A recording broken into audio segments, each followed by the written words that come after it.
Magandang hapon Pilipinas, update tayo sa lagay ng ating panahon ngayon, Friday 24 year 2026. Ang bagyong Quiapo, ito ay tropical storm. Tatake niya ang mga lugar na ito, northeastern portion ng Minlan, Cagayan at Babuyan Island.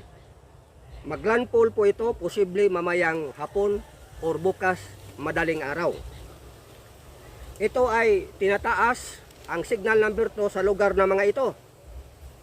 Signal number 2, Batanes, Northern Minlan, Babuyan Island, Pagudpud, Ilocos Norte.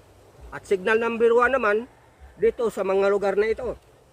Minlan, Cagayan, Isabela, Nueva Vizcaya, Quirino, Apayao, Benguet, Abra, Ifugao at Aurora. At ito naman tandaan natin mga kababayan dito sa Visayas, Mindanao, Negros at Leyte.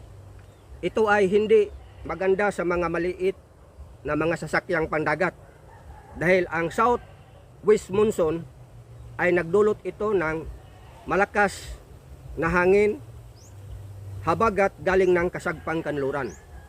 Ang southwest monsoon, ito ay extension track ng bagyong Quiapo tropical storm.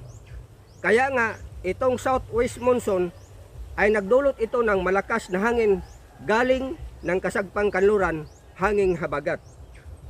So tandaan natin mga kababayan Pilipinas, ingat po tayo palagi, wag muna tayong magpalaud kasi malakas ang alon lahat ng area ng Kabisayaan, Negros Oriental, Negros Occidental at lahat ng portion ng Leyte. So ito muna ang inyong nag-uulat, SD News TV Vlog. Bye bye!